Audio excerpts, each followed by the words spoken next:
It's all yours, John. Okay, thank you, Gary. Thank you, Carolyn. Thank you for inviting me, and thank you, everybody who is here attending. I'm going to be talking about Social Security for future generations. My presentation is based on a book that I co-authored with Serena McCarthy, and it came out in January of this year. And here's a picture of the cover of the book. The cover was created by an artist in England.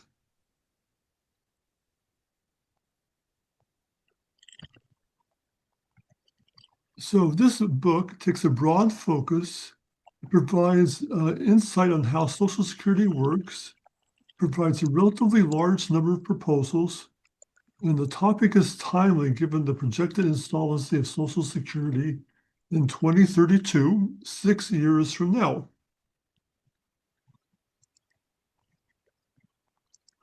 In addition to discussing issues relating to Social Security's insolvency, which is clearly the big issue, the book discusses ways to simplify the presentation of the Social Security program to be easier to understand and ways to improve the administration of assistance to participants, the people who are signing up. It discusses issues of social justice, equity, and support of low-wage workers. It discusses some technical issues such as proposed change in actuarial factors to calculate benefits. It views Social Security from multiple perspectives, including discussing issues or proposals rather inspired by the U.S. pension system and by Social Security programs in other countries. Our first set of proposals deals with reforming the Social Security reform process. In 2024, the Senate passed the Social Security Fairness Act, an act that I'm sure affects many of us listening, by a bipartisan vote of 76 to 20. The legislation eliminates provisions which have reduced or eliminated Social Security benefits for workers who receive government pensions and were covered by Social Security for part or all of their careers. It raised benefits for millions of people, including myself.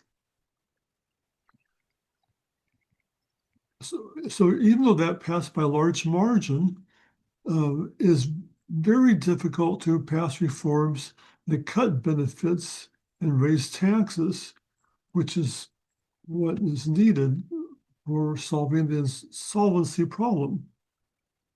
For that reason, we start off presenting proposals for reforming the reform process.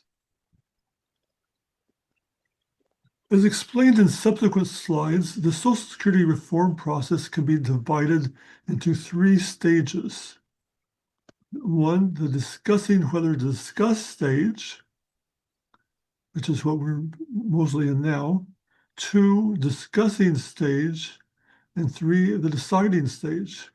And we present one reform to facilitate decision-making in each of these 3 stages.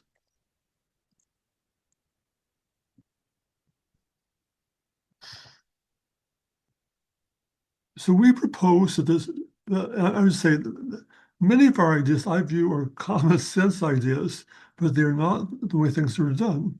So while it may seem simple, it actually requires changes to be made. So we propose that Congress amend the Social Security Act so that if the Social Security actuaries project an insolvency date of a decade or less, and 6 or 8 years from now, Congress be required to establish a bipartisan commission of Social Security experts who were given a year to propose a reform that would restore solvency. Congress is currently considering such a commission, but has not passed an act for that. And we view it as being a common sense approach to facilitate getting the discussion started. It is important to have a commission because there are difficult issues involved, technical issues, and unpopular issues, and having a commission gives time for thoughtful and thorough examination of the issues, and also provides cover for members of Congress so that these are not issues that they initiated, but they're really affirming that these are necessary steps that need to be taken.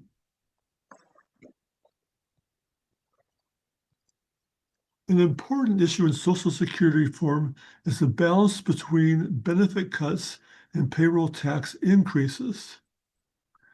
Rather than relying solely on the opinions of politicians and and experts, and we know that Democrats generally take the approach of not cutting benefits but raising taxes, and Republicans take the opposite approach.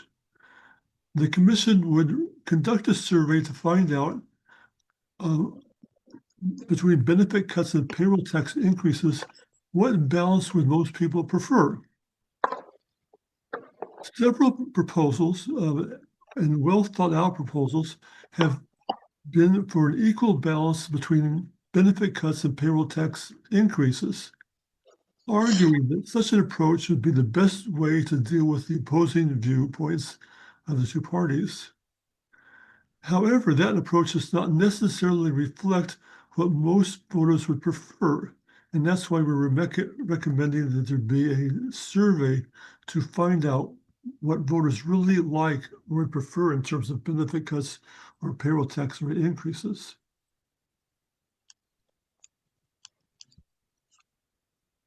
Our second reform proposal has to do with the lengthy period over which reforms are evaluated.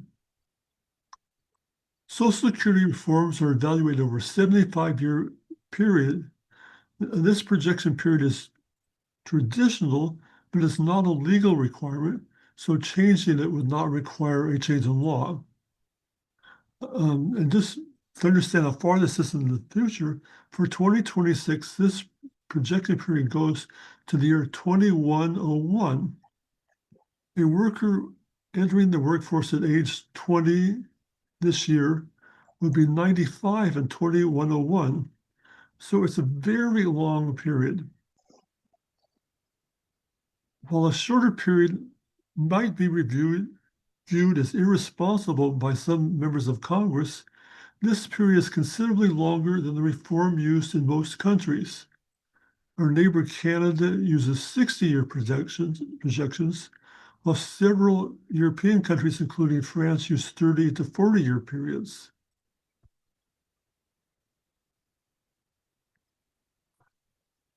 Shorter-term projections in most other countries may help these countries to be more effective in enacting reforms.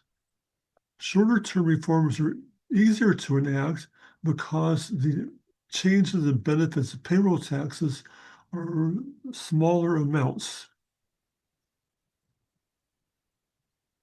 In a perfect world, 75 years might be preferable because it addresses a longer time period. However, with the imperfections in our democracy, with Social Security reform being viewed as the third rail, as referring to the third rail of the metro system, which is too dangerous to touch, we argue that the 40-year period would be better because smaller reforms could be used, which presumably would be easier to enact.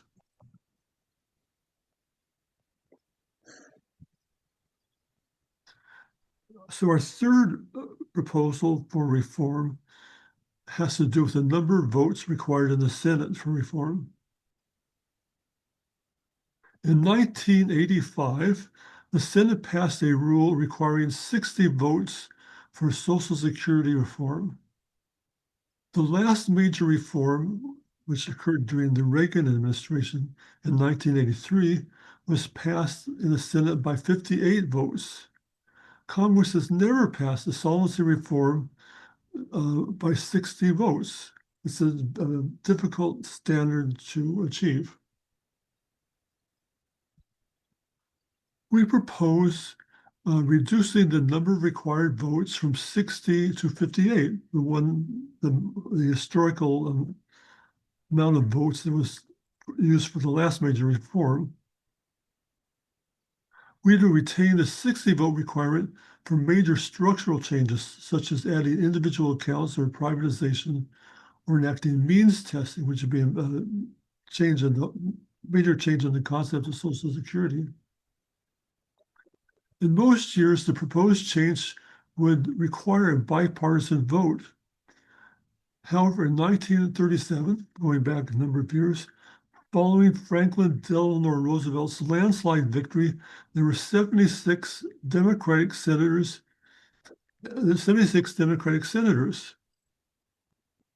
I don't think that's going to happen anytime soon, but we propose the requirement be at least 58 votes with at least 5 votes from the minority party, thus assuring that the reform has bipartisan support. And these numbers are what we recommend. You could have a higher number of minority party votes if that was viewed desirable.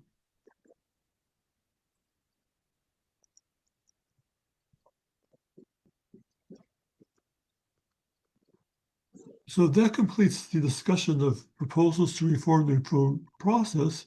I'm now starting to discuss reforms to deal with the upcoming insolvency.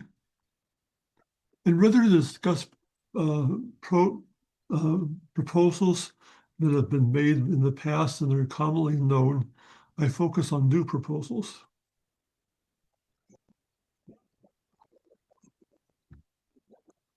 The first proposal I'm going to discuss, I believe would help overcome reform because it can be passed as a separate bill from a major act and help dealing with the date of insolvency. In my work, I deal both with Social Security issues and pension issues, and actually both in the United States and other countries. In the United States, when workers change jobs, they often lose track of their 401k plans from their former employers. One way this could happen is that a young worker starts working, say, at age 20, has never had a pension, is automatically enrolled in the plan by the employer, is never really aware that he's contributing to the pension, he or she, changes jobs, and he's not forgetting about the pension, didn't really even know about it. As a result, a high proportion, and then also what happens, the employer loses track of the person because the person has moved to a different location. So there's no connecting the employer and the employee to provide this person with their pension when they're eligible for it. As a result, a high proportion of lost retirement savings accounts will probably never be matched with their owners, at least under the current system that we have. These funds have received preferential tax treatment and they're earmarked for use in the retirement income system, but in the current system, they're lost. The funds fail to serve the purpose for which they receive the tax subsidy. The amount of money in unclaimed savings plans is astonishingly large. The financial technology company Capitalize provides the following estimates for unclaimed 401k plans. As of July 2025, they estimated there were 31.9 million left behind or forgotten 401k plans holding over $2 trillion in assets. Just to be clear, the study does not separate out left behind accounts that people know that they have from accounts that are lost. However, it exists that the amount in lost accounts is a considerable amount of money.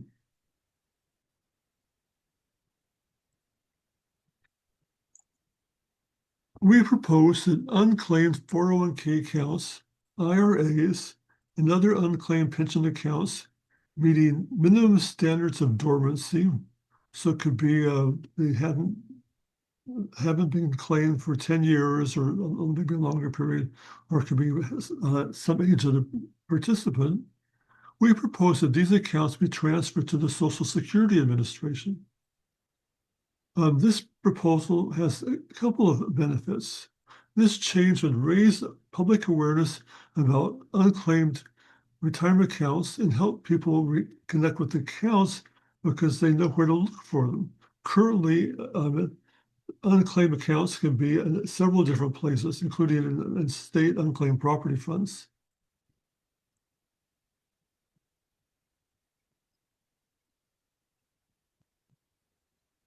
This proposal could considerably raise Social Security's funding without requiring an increase in the payroll tax.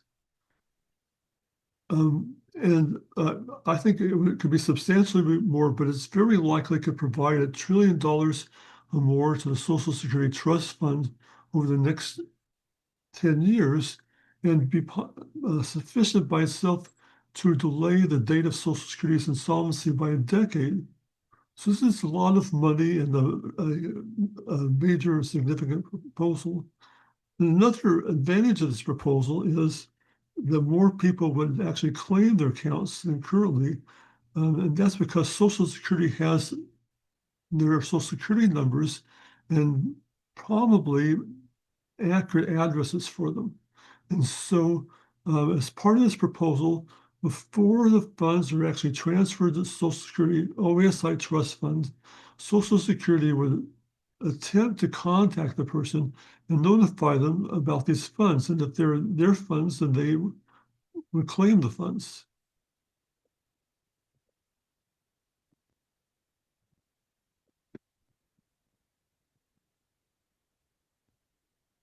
Well, many Social Security reform proposals involve across-the-board changes in taxes and benefits. For example, the payroll tax rate is raised for everybody, or benefits are cut by a certain amount for everybody. Usually for benefits, exempting people near retirement and in retirement. There are some arguments and some proposals that some proposals should disproportionately affect the wealthy. And the following factors I'm going to list have all increased over time, and they're all reasons why I think there's a legitimate argument for considering proposals that would have a larger effect on wealthy Americans. So these have increased over time. The inequality in income and wealth, the percentage of national labor market earnings above the Social Security taxable maximum, the inequality in life expectancy. This may not be as well known, but there's actually very large differences between the high income, high education people with the highest life expectancies and people without the high school diploma who were working outdoors. And I don't remember exactly, but it's more than 10 years difference in life expectancy. So it's a very, very large difference. And another difference that is probably not so well known is that because of the inequality of income and earnings, the percentage of tax subsidies for pensions going to the wealthy has substantially increased. So just with that point alone, there's an argument that to rebalance the retirement income system in a way dealing with the imbalance in support for the wealthy in the pension system, there should be a move towards relatively more for lower wage workers and relatively less for higher wage workers.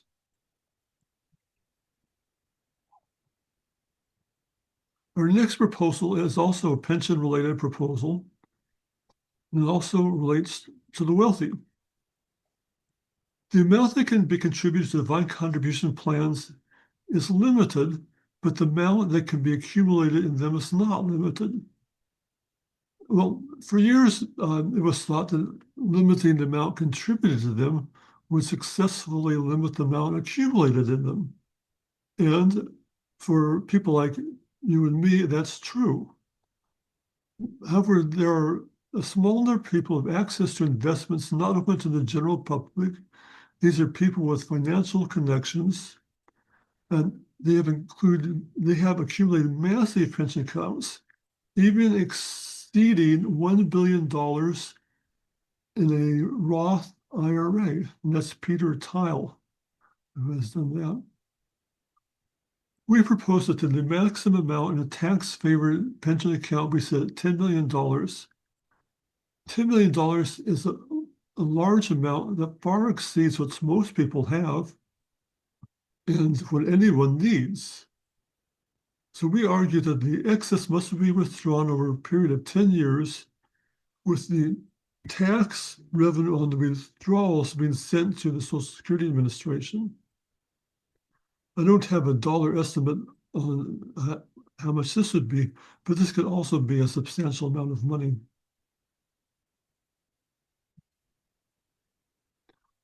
So I now just quickly mention several other proposals without really discussing them. In our book, we propose using general revenue to fund Social Security administrative expenses. Doing this would mean that all the money that people pay in to the payroll tax rate would go towards providing benefits.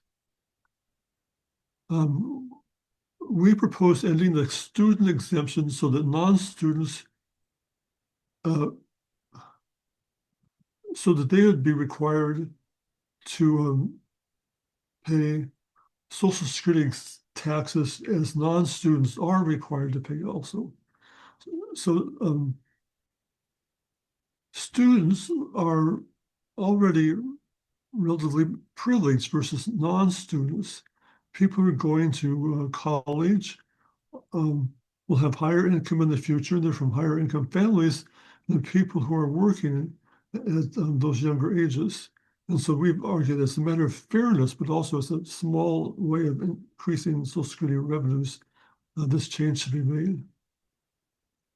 Over time, the amount of the percentage of a worker's compensation that is taxed by the Social Security payroll tax rate has fallen somewhat considerably. And the reason why is that it only covers earnings. It does not cover benefits. And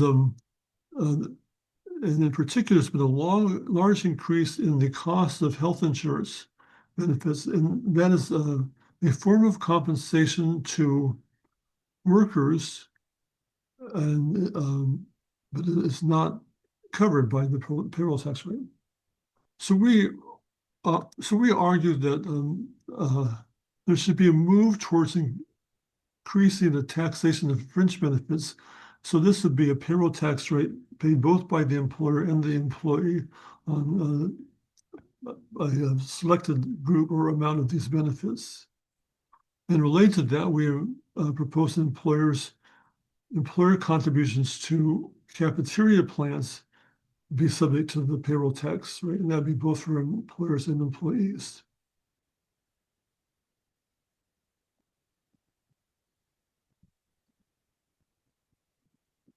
Inadequate retirement savings are a problem for many Americans. An AARP survey indicated that 1 in 5 Americans who are at least 50 have no retirement savings other than Social Security. The related issue is whether American retirees are adequately covered by annuities. And of course, annuities are benefits that continue until your death. So we propose catch-up contributions to Social Security as a way that people near retirement can increase their retirement savings and their annuitization. And this particular proposal has also been made by Teresa Ghilarducci, who's an economist at the New School for Social Research in New York.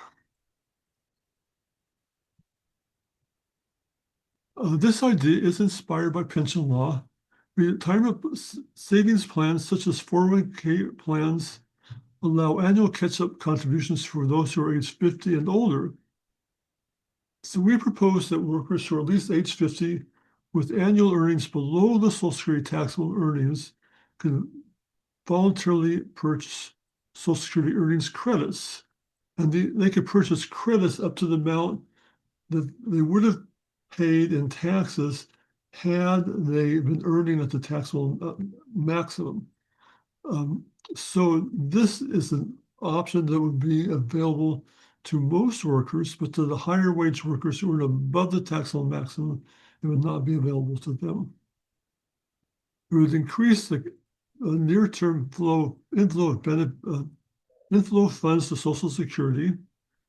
It would also increase future benefits for the lower income people.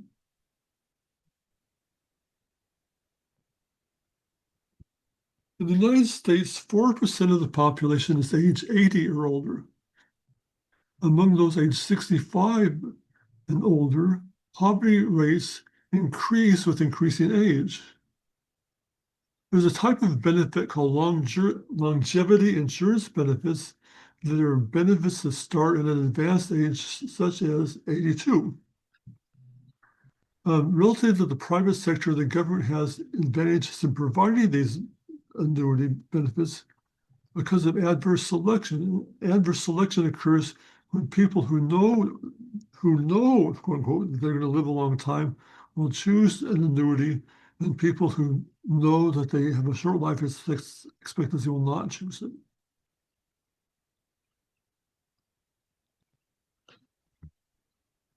So we propose that Social Security provide longevity insurance benefits to low benefit OASI beneficiaries who are age 82 or older. We suggest it apply to people in the bottom half of the level of benefits. And the benefits would be capped so that they would bring those people up to the median level of benefits. Ireland is a country that has a longevity insurance program similar to this program.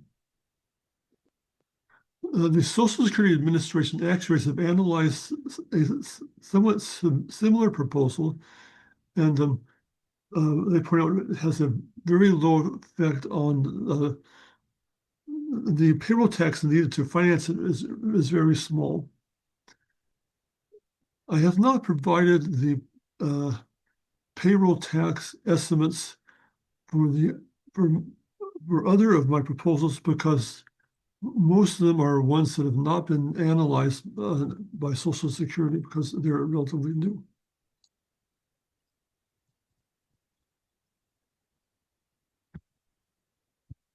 We propose establishing minimum survivors benefits for military spouses. The spouses of military members who die in combat or of combat-caused injuries while on active duty or from the mental stress resulting from combat, we argue should be guaranteed a minimum Social Security survivors benefit. And we also propose establishing this benefit for the surviving spouses of police and firefighters who die in the line of service.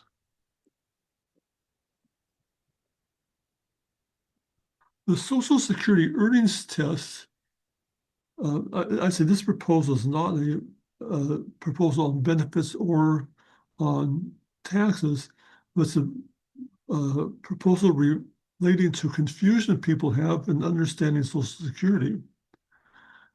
So the Social Security retirement earnings test temporarily reduces a person's Social Security benefits if the person is below their full retirement age, 67 for most workers, and older than age 62 when they can collect benefits. They're still continue to work and earn above the minimum amount. What is not realized by many people that benefits are increased at the person's full retirement age to compensate for the reduction in benefits.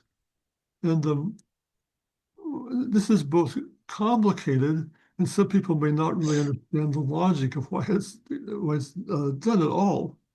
But anyway, it causes confusion. A common misperception is that it results in the permanent loss of benefits, and thus functions as a tax on earnings.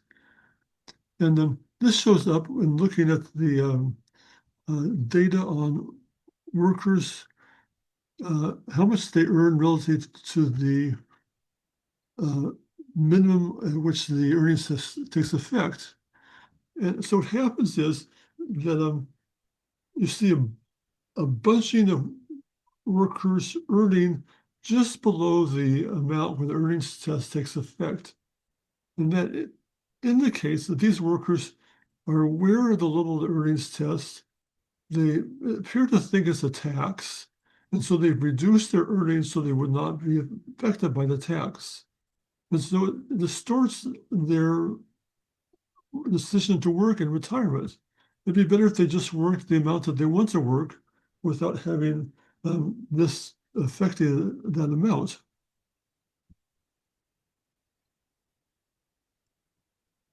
So this is something I've personally encountered, and probably many of you who have been in touch with Social Security in the last couple of years have also.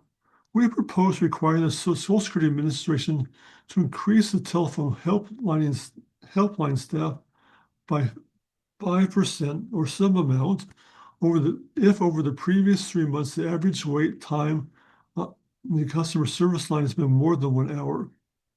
And I have experienced that personally. Wait times for many people exceeded 1 hour and 20 25 because Social Security had fired so many staff.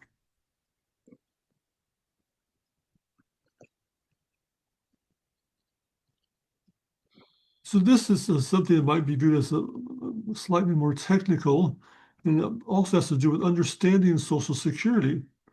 The way that Social Security benefits are calculated, in my opinion, is unnecessarily complicated. We can have the same benefit structure, but have them calculated or explained in a much simpler manner.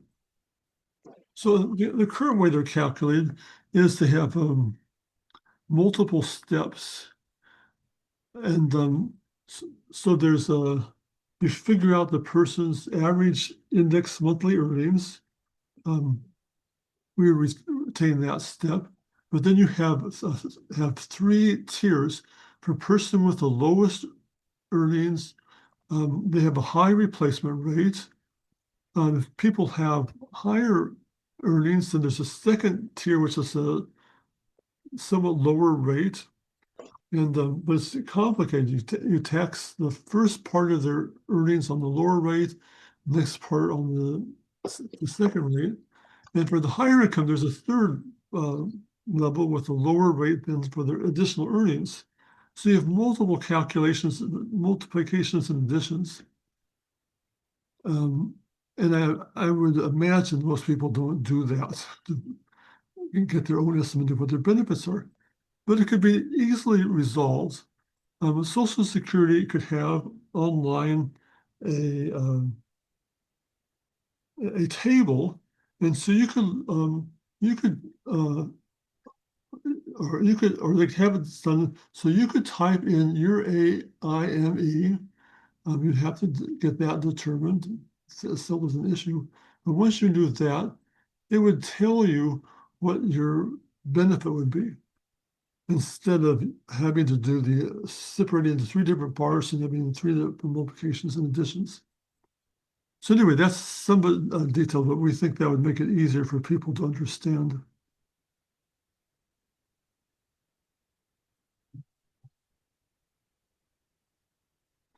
So in our book, a number of our proposals involve cutting benefits and raising taxes for higher income people, but we also propose raising the maximum age at which you can claim benefits and have an increase for delayed benefits from 70 to 72. And this proposal would be open to everyone, but it'd be particularly high earners who would probably take advantage of it and allow them to raise their benefits to offset other proposals would reduce them. So the Social Security Retirement Benefits Program is called the Old Age and Survivors Insurance Program. In 1935, when President Franklin Roosevelt signed the act into law, the earliest age that you could claim benefits was 65. And that was old age at that time, considering life expectancy and the health of people at that time. Now you can claim benefits at age 62, and I don't know of anybody of my friends who think being age 62 is old age. Most countries do not call the retirement benefit programs old age benefit programs. We propose that the name be changed to Retirement and Survivors Insurance, which for short can be called RASI.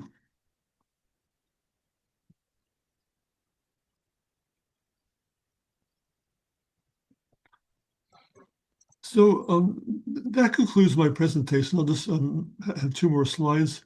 So we have discussed actually a number of proposals, 17 of our proposals, but we have 70 proposals in our book. So we've made a very large number of proposals. And there just wasn't time to discuss them. So if anybody is interested, the book can be purchased either from Amazon, BarnesandNoble.com, or books.com. So thank you, everybody. I am finished and look forward to hearing questions and comments. Well, our first question is, you've talked about Social Security hitting insolvency in 6 years. What exactly would happen if no changes are made and we hit that in 2032? In 2032, what would happen would be that there'd be no change in the payroll tax rate. There would be insufficient money to pay benefits in full.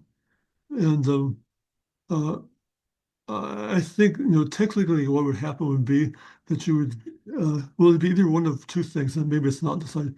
Either you would get something like 78% of your current benefits would have an immediate benefit cut affecting every single person receiving benefits, or which have the same effect.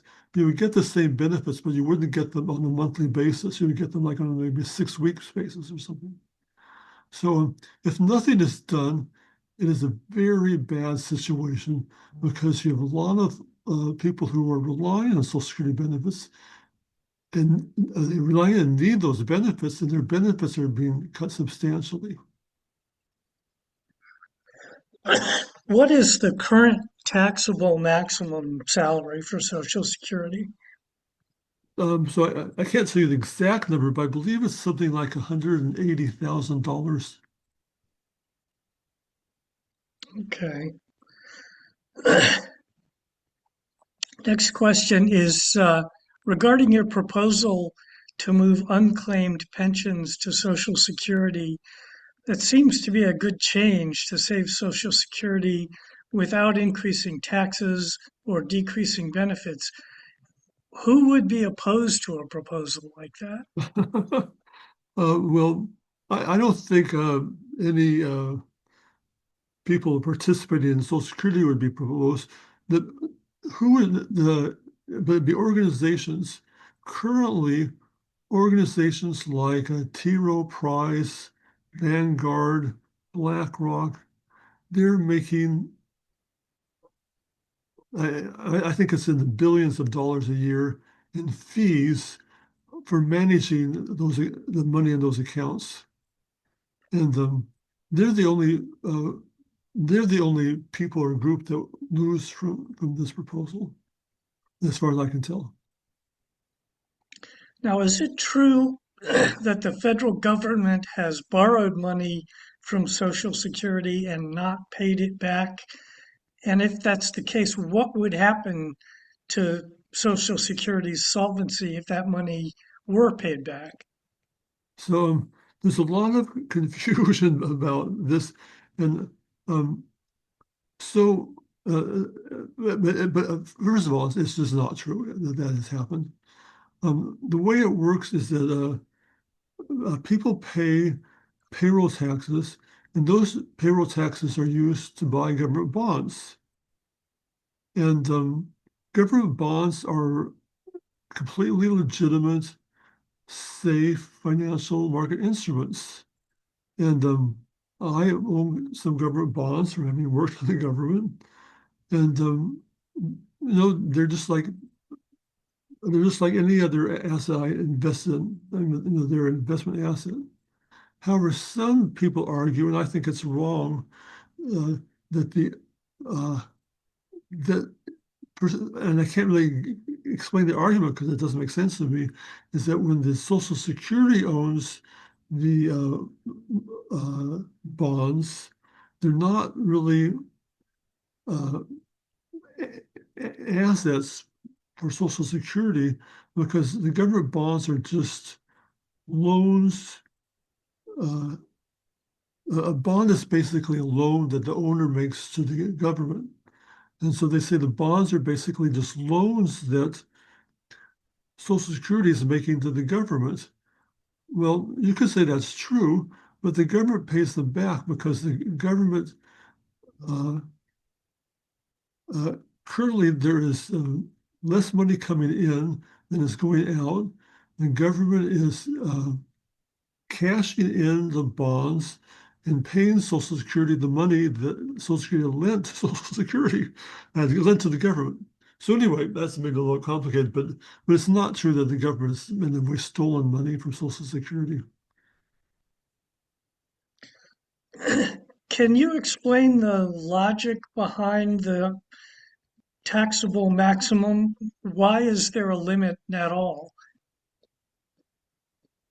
Well, I think part of the logic is that um, uh, um, Social Security is viewed as being a system that is uh, um, designed primarily to provide benefits to low and moderate income people. It doesn't need to provide big benefits to wealthy people. They don't need big benefits from Social Security. And so what happens is that the amount of money that a worker pays into Social Security goes into this benefit calculation formula I mentioned earlier, and it determines their benefits. If there was no limit on the earnings that was taxed by Social Security, you'd have billionaires receiving $1 million in benefits, conceivably. I don't know the math exactly. And uh, uh, so that's the reason under the current system. Now, you could end the cap, but change the current system in one of two ways. One way would be you would say end the cap, but for people earning above the current taxable maximum, they would continue to earn benefits but a very low rate, not the same rate as other people. And so they would continue to get higher benefits for their taxes, but it wouldn't be a huge amount. And the other way, which is more strict, you could say you're going to I guess several ways. You could say you're above the taxable maximum, you're going to charge a much smaller amount, and it's not going to be any increase in benefits. So there's various alternatives for ending the ceiling. I personally think that the last one, this is one that we propose in the book, I think would be okay. And nobody thinks that it would make sense to take away the ceiling and have them earn huge benefits. So that's not really being discussed.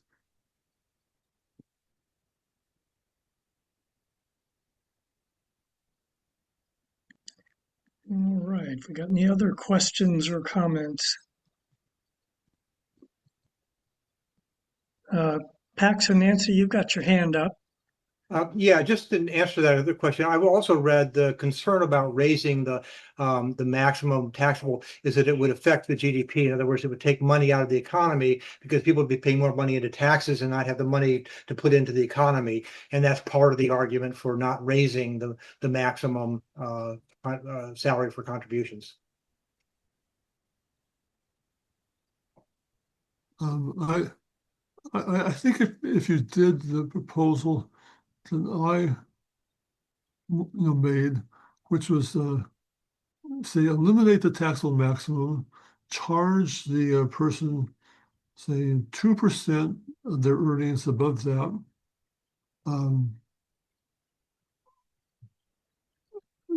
you would be taxing some, upper middle income people, or not rich people, and so you could maybe have it start at a higher level. So some people have like what they call a donut hole. You would keep the current earnings tax and have, say, a whole going up to, say, maybe $400,000 or $500,000, and then at that amount have say a 2% tax on earnings of that. And so you're getting at truly wealthy, high earning people. I think that they would not affect the consumption of those people significantly.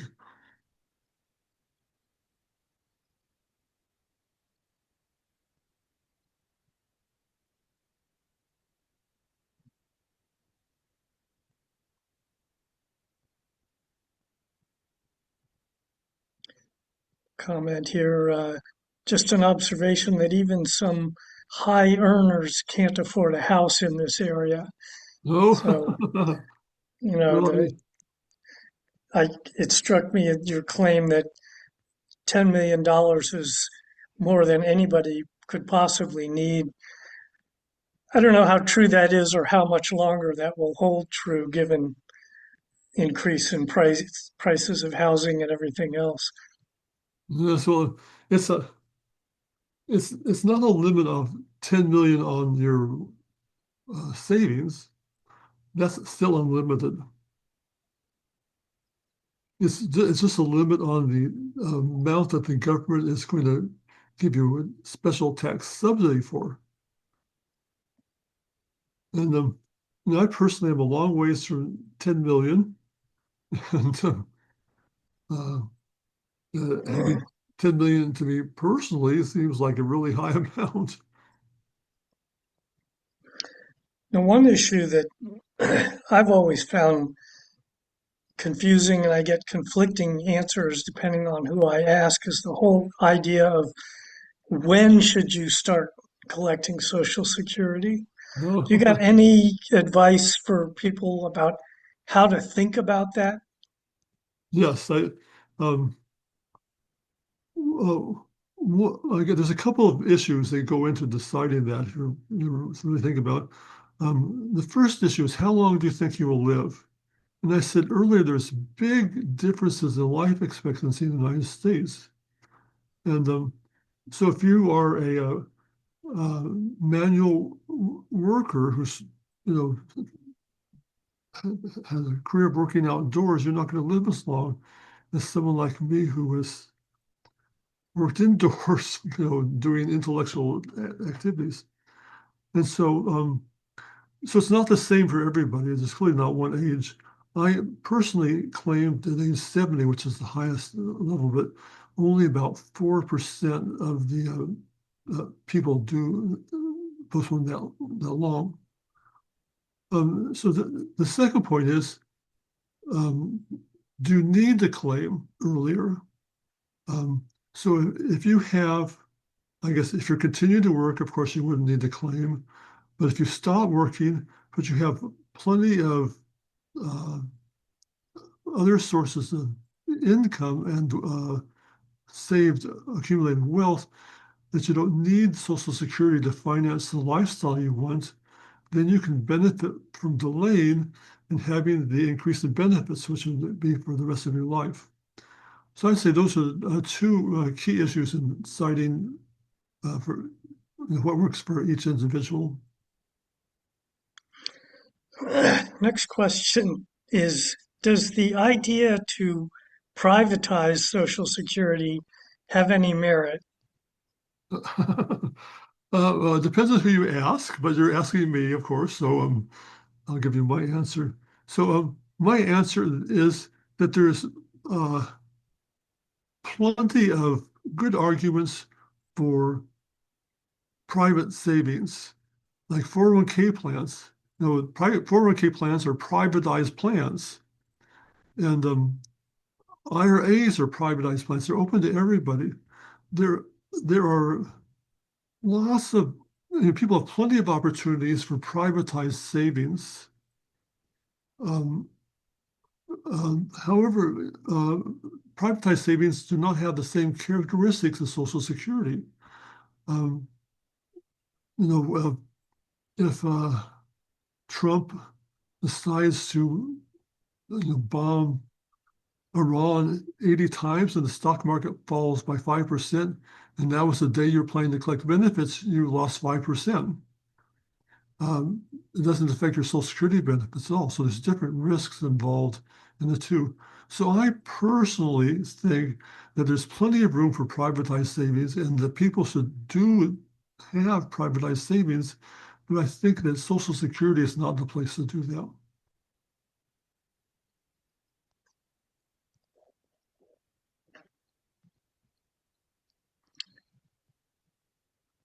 Okay, we got any other questions? I've got one, Gary. Recently I heard of a proposal to make it mandatory for companies to, I guess, establish 401ks for their employees, which seems like a good idea to me. But would this take any pressure off of Social Security if something like that came about?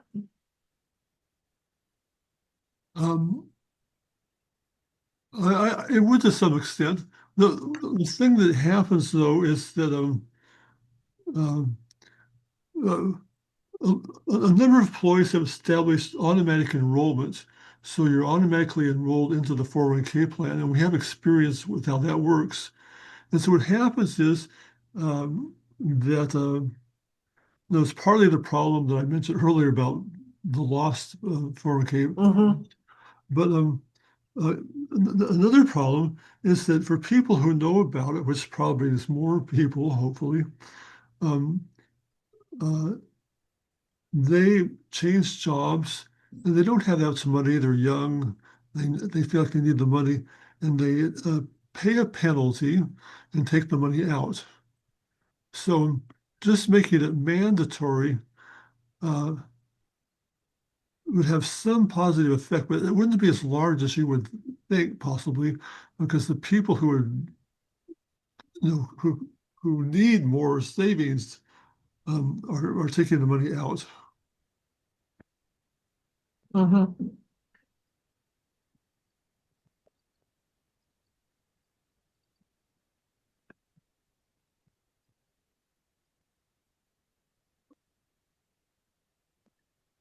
All right, well, it's 2 minutes to 11, so anybody's got a final question they want to ask, now's the time.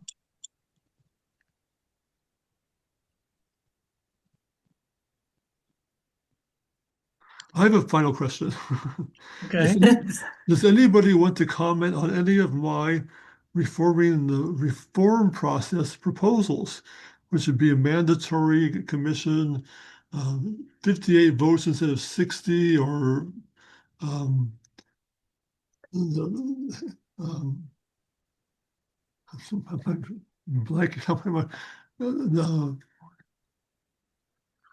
the third proposal. I'm coming up with right now. One comment I would make is that the mandatory commission, I would say it should be nonpartisan, not bipartisan. Oh, I think interesting. we found with redistricting in Virginia, having a bipartisan commission means all you need is one person from one party to dig their heels in, and it goes nowhere, and it goes to the state Supreme Court, and they make the decision anyway.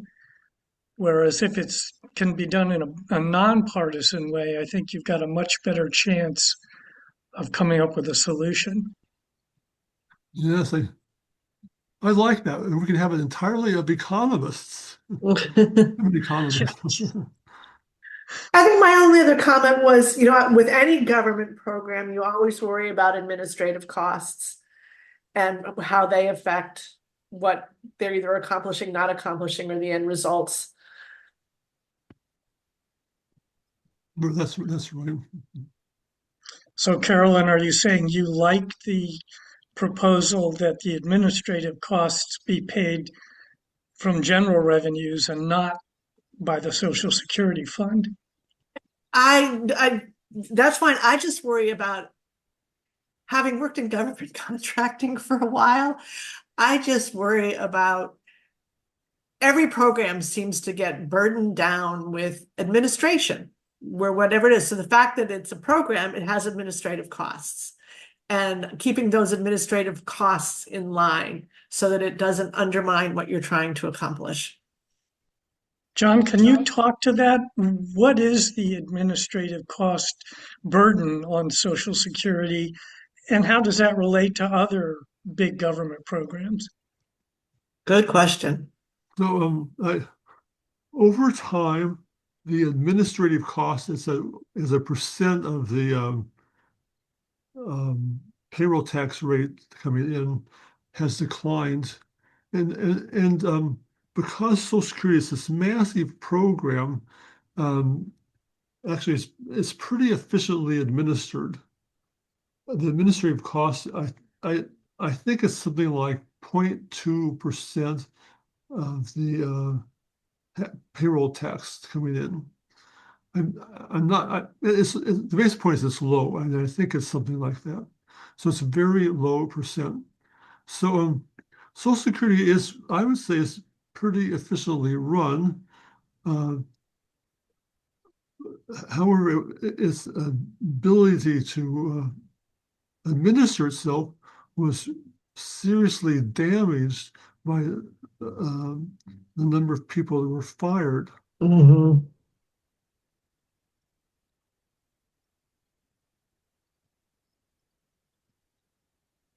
That's interesting. I didn't know it was that efficient.